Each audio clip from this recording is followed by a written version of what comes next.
So here I see Alma, this wretched man who had an experience with God, our eternal Father, and Jesus Christ, Yeshua, his son. He was redeemed. And in the course of his life, as he took up the mantle of leadership and stewardship, being the chief judge of the people, he also took his responsibility seriously and went to war for his people to protect the covenants that they had made with their Elohim.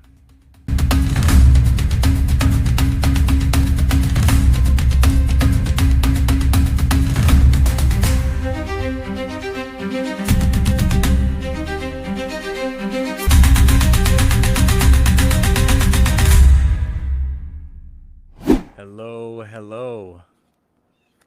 Shalom, shalom.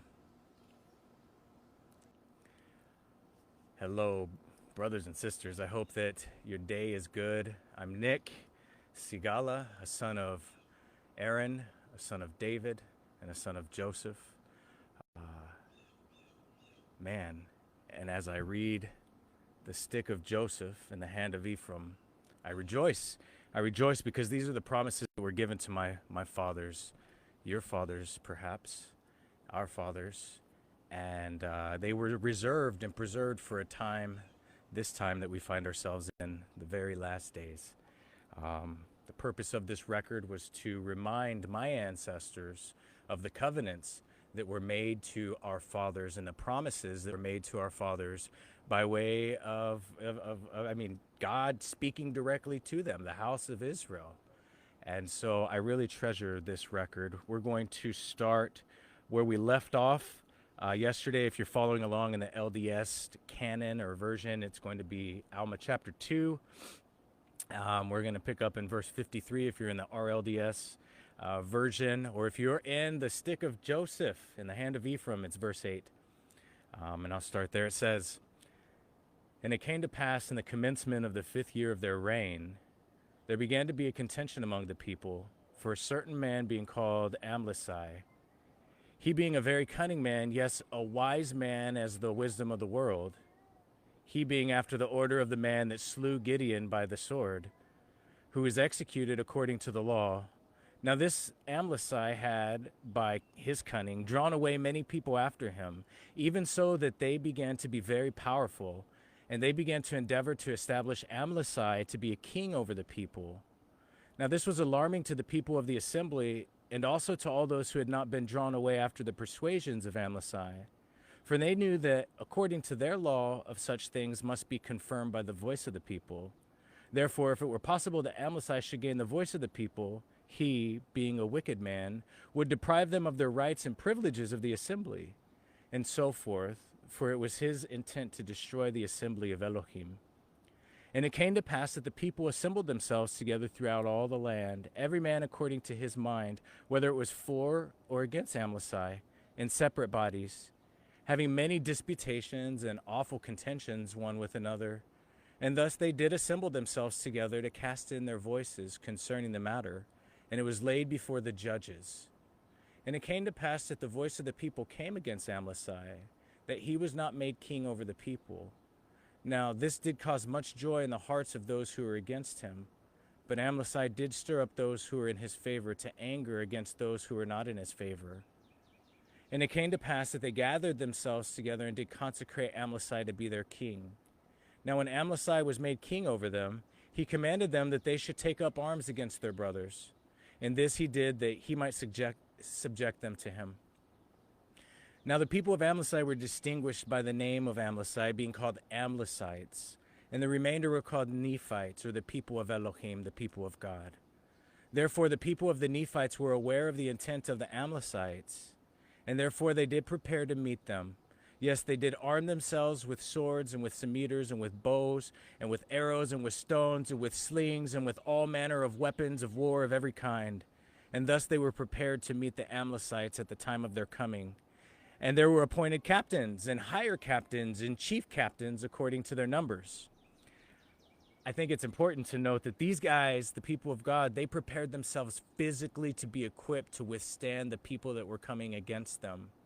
And now in this war that we find ourselves on the cusp of and even engaged in, The battle is much more spiritual in nature because we have so many thoughts right before our eyes. The adversary and his minions have access to our minds in these days in ways that was impossible to have access to our minds in the days before this generation. But because of technology and the ease of communication, whether it's social media, email, whatever, all of the propaganda that can be prostituted as truth in front of us, the adversary has all of these tools to take our minds captives. So I put a note in here that it was important for us to remember that the people of God were ready for this physical engagement of battle.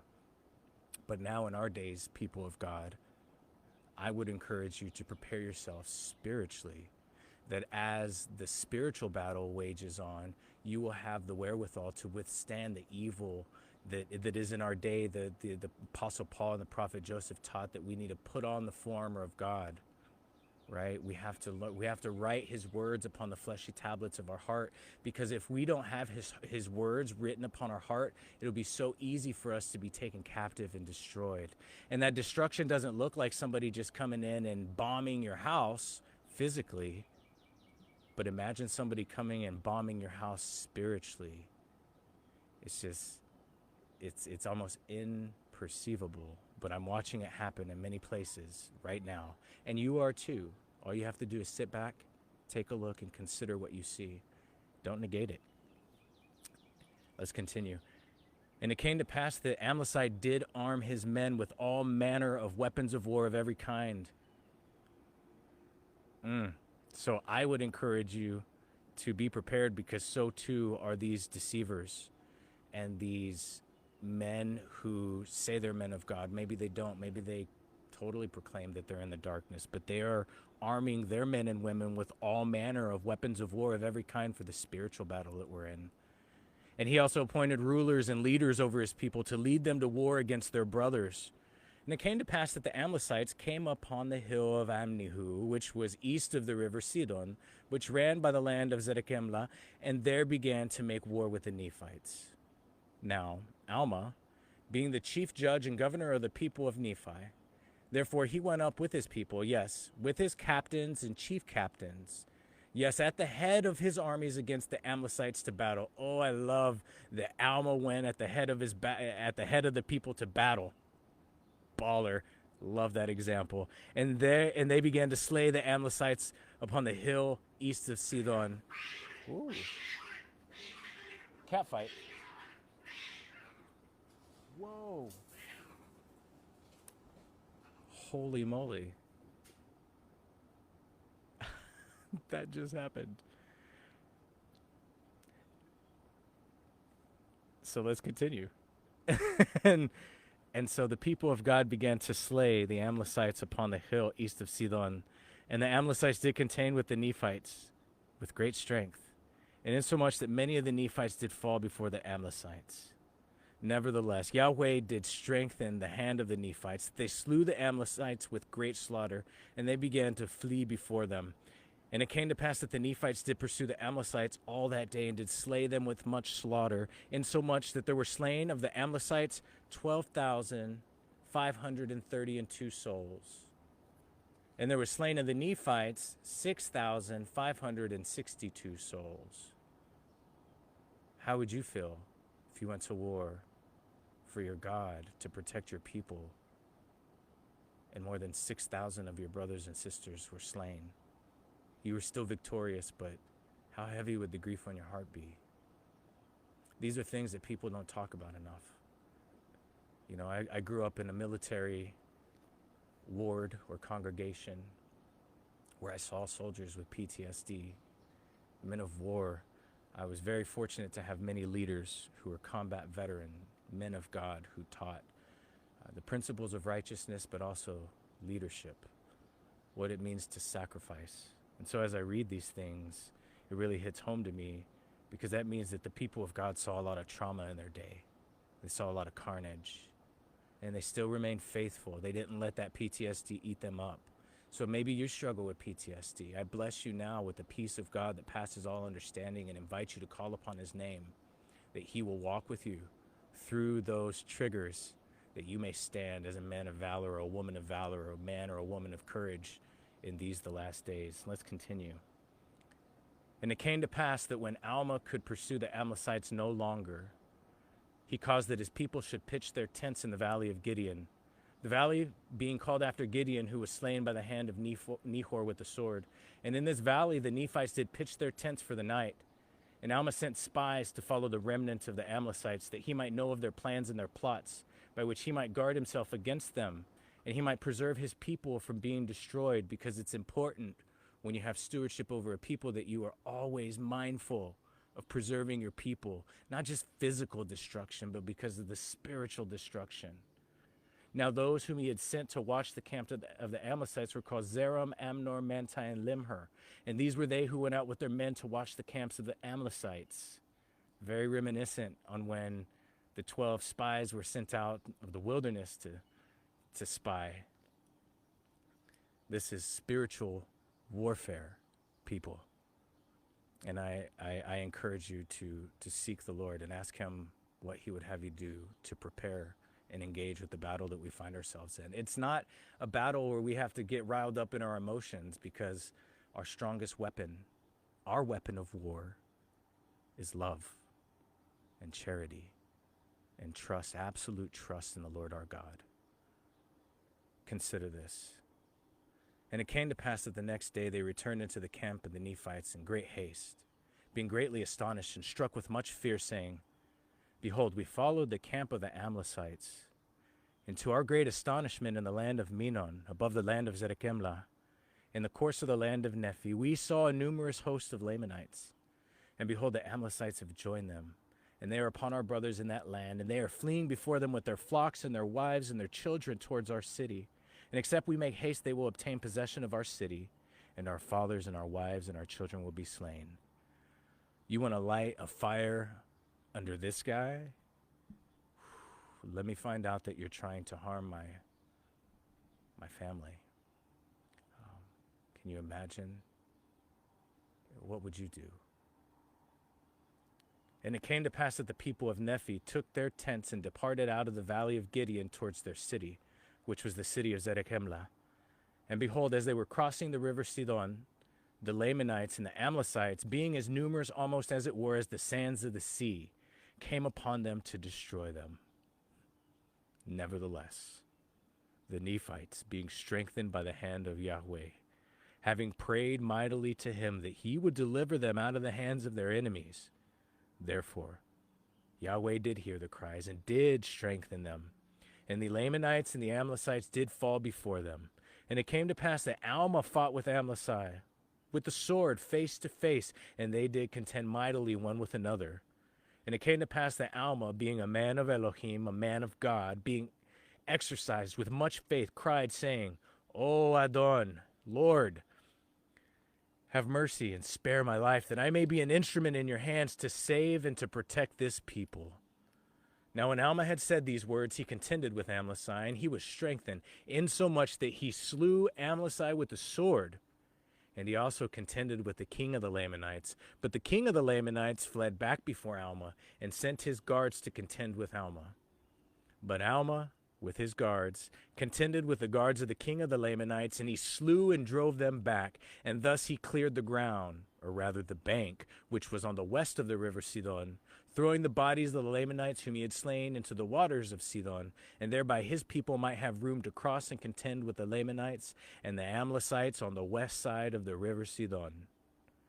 And it came to pass that when they had all crossed the river Sidon, and the Lamanites and the Amalekites began to flee before them, even though they were so numerous that they could not be numbered, they fled before the Nephites toward the wilderness, which was west and north, away beyond the borders of the land. And the Nephites did pursue them with their might, and did slay them. Yes, they were met on every side, slain and driven, until they were scattered on the west and on the north, until they had reached the wilderness, which was called Hermonts. And it was that part of the wilderness which was infested by wild and ravenous beasts. And it came to pass that many died in the wilderness of their wounds, and were devoured by those beasts, and also the vultures of the air. And their bones have been found, and have been heaped upon the earth. Wow. That is powerful. So here I see Alma, this wretched man who had an experience with God, our eternal Father, and Jesus Christ, Yeshua, his Son. He was redeemed. And in the course of his life, as he took up the mantle of leadership and stewardship, being the chief judge of the people, he also took his responsibility seriously and went to war for his people to protect the covenants that they had made with their Elohim. Now, all of those who have positioned themselves up to be prophets and leaders amongst this people, I say they are weak. They are weak in their faith. They are great organizational leaders for corporate boards. But when it comes to fighting battles, are they equipped to withstand the blows of the enemy physically and spiritually? Or are they ignorant? And it's okay. They say that hard times make strong men. And then strong men make good times. And those good times make weak men. Well, here we are at a time where we need a lot of strong men, but the good times of the last few generations has created a whole bunch of pansies. A whole bunch of men who say that they are mouthpieces of God, but they would not be able to stand up against the adversary because they're weak in the mind. They have all the clout and the respect and the dominion. They've taken captive the minds of the people of God, and because of that, position themselves and have all of this respect and adoration. O mighty prophets of Israel, how great will your fall be when the Lord actually asks his servants to do something? Servant of God, servants of God, will you rise up? Will you rise up now? Men and women of God, turn your hearts to your Creator like the people of Nephi did when the Lamanites were upon them, and even their brothers. Imagine your churches, your assemblies, your nations. Imagine them going in, building relationship with these other groups who are against you, or these other nations who are against you. There are saved two churches, guys. There are two churches only. There's the church of the devil and the church of the Lamb. And although we have all these different groups that we belong to, they don't matter. You're either a member of the church of God, of the church of the Lamb, or you're not. And thus you're a member of the church of the devil. And I know many people who are members of the church of the Lamb. And I know many people who reject the church of the Lamb. I also know many people who claim they are a member of the church of the Lamb, but because of the pride and the self-righteousness and the piety and hypocrisy, they find themselves doing the work of the church of the devil, hurling shame and accusation and blame.